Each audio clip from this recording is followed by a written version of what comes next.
relación a la carta que salió publicada hace poco, que Rulli le escribe a usted en Infobae y que usted le responde en El cohete de la luna.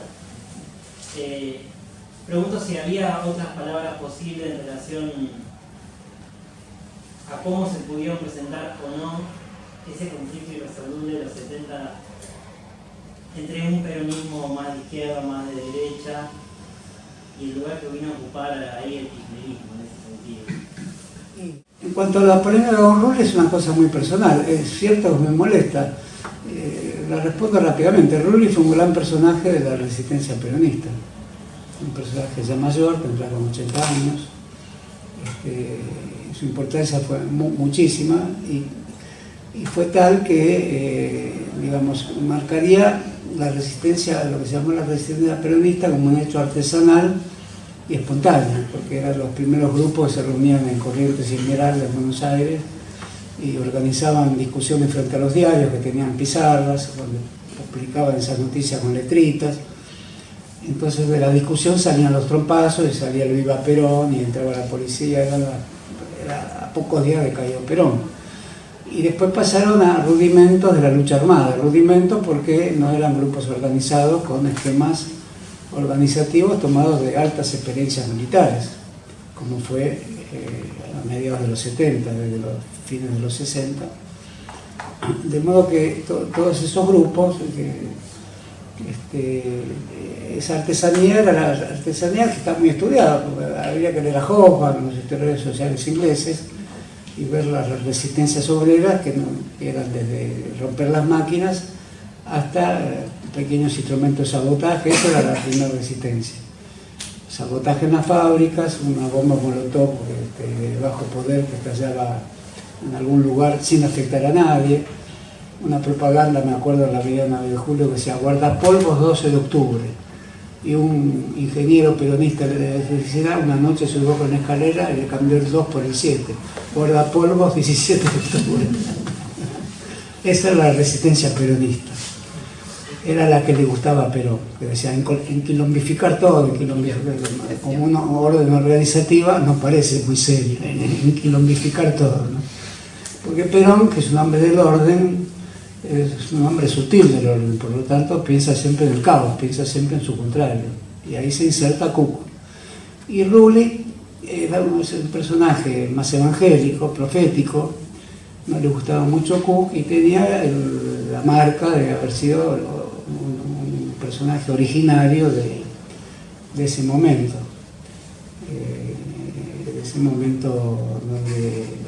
profético, digamos. No había nadie, había unos pocos que se exponían.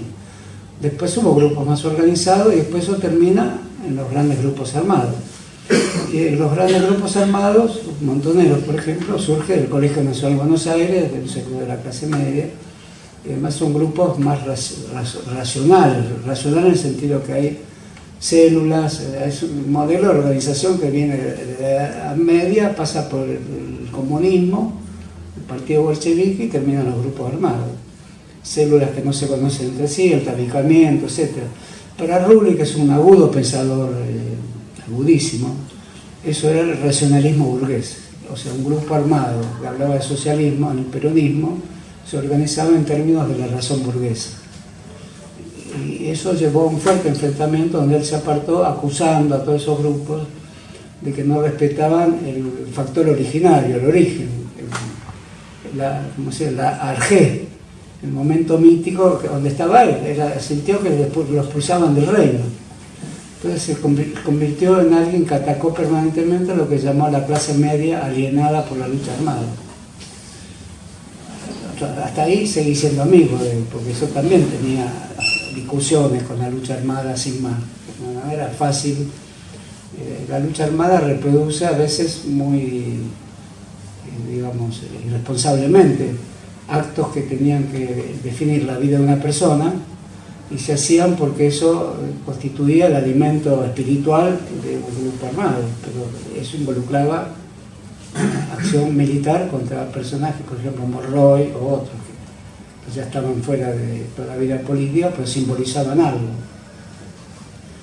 Es decir, se podría decir que la crítica a quienes se elegían destinados a simbolizar con su muerte el ataque a la burguesía dominante, merecía una reflexión de tipo humanístico superior a que los grupos armados hacían, me parece a mí.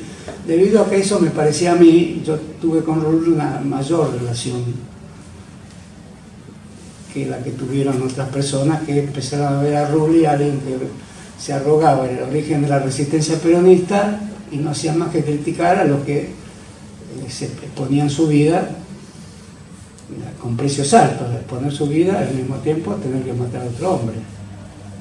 No es una situación cómoda para nadie, sería menos cómoda para el que tiene que morir, pero toda esa cuestión no formó parte de una reflexión avanzada por ningún grupo. Pero tampoco la resolvía Rulli condenando todo. Y poco a poco fue pasando a un pensamiento ecológico que le sirvió durante mucho tiempo para atacar la política kirchnerista en el ámbito de la minería, del litio, del petróleo. Y esos ataques, durante todo ese tiempo yo fui director de la Biblioteca Nacional y eran efectivamente cuestiones no fácilmente ligadas a las discusiones. Quienes veíamos que el tema fundamental era la cuestión de los medios de comunicación y de los derechos humanos, dejamos de lado la importancia que tenía una crítica al modo en que se hizo la minería en Argentina. Eso para Rulli era la demostración de que tenía razón siempre. A mí todos los meses me mandaba 2 o 3 de sus discípulos para decirme que era intolerable que siguiera ahí, que tenía que romper con el gobierno, que la soja era culpable del golpe del 55, de la transformación de la conciencia mercantilizada del pueblo argentino. Es decir, estaba el profeta en plena acción. Y además hizo actos en la biblioteca. En Radio Nacional tenía un programa y todos sus editoriales eran contra mí. Habíamos sido amigos, me veía la encarnación de un acto abominable que era no cuestionar lo mismo que él había cuestionado, y poco a poco se fue encarnando en mí, por razones que no logro explicar, todos los males del mundo. No digo que sea cómodo, pero lo que digo es que me es fácil explicar que comete un grave error hay muchas personas en juego. ¿Por qué tengo que ser yo? Si además yo públicamente condené ese tipo de minería. Siempre estaba en la cuerda floja, yo como alguien que tenía un cargo no importante, pero un cargo de 5º nivel del gobierno o algo así, y hablaba mucho además, de modo que siempre estaba en la cuerda floja. Pero al que atacaba era a mí, no atacaba a nadie, al ministro de minería no lo atacaba, que era el que estaba convencido que había que hacer eso. La traición era del amigo. Claro. Sí, por eso se explica por ese lado. Igual hay que decir que no es fácil resolver qué minería tiene que tener este país, ¿no? Es el tema de Maristeles Vampa, y tenés la otra beta de todo el ecologismo radical, que tropieza con el problema, que todos tropezamos con ese problema, que Bolivia es la avanzada de ese tipo de minería, y la defiende un intelectual de alto nivel como Álvaro García Linera. Ecuador de Correa se destacó mucho en ese tipo de minería, es siempre la misma empresa multinacional, la Barrick. Chile no hace ningún problema, más bien no hay ninguna voz en Chile. Pero Chile está todo bien, o sea, desde hace tiempo. Entonces en la Argentina hubo más dudas, Cristina se movió no excesivamente convencida, pero cometió el error de ir a Canadá y se fotografió con la bandera de Barrick. Barrick rendía tributos al Estado Nacional, un 5%, era un ingreso. Es decir, gobernar Argentina, el próximo periodo, si toca un gobierno popular, va a haber que resolver esos problemas. Y nadie va a decir que sea fácil, no va a resolver ni Maristeles Vampa, ni Rulli, ni nadie que diga que hacer la minería salvaje. Va a ser una gran discusión y ojalá que se pueda dar. Pino Solana también. Bueno, Pino lo mismo. Bueno, para terminar esto de Rulli, yo la verdad que no puedo explicar por qué desde un órgano de la derecha se le ocurrió escribir una carta salvaje contra mí, acusando de cosas tremendas, que él sabe que no son ciertas. Entonces la respondí, porque tampoco quería responderla, porque Berlinski me ofreció responderla, porque también vio que es un ataque totalmente infundado, inexplicable. Por eso tocaste un nervio de algo que no sé cómo responderte, porque para mí una respuesta de esa índole, hecha en un órgano de la derecha argentina, acusándome prácticamente como si fuera un asesino. y del perturbador de todas las cosas puras que hubo en la vida, y de inventar un kirchnerismo que asoló el país con la minería envenenada. Bueno, me parece demasiado para un solo hombre. Pero eso revela, sacando lo que tiene de exceso, de hibris, digamos, todo esto, revela que hay un problema. Sacándole lo que tiene de personal, hay un problema ahí que no se puede resolver fácilmente.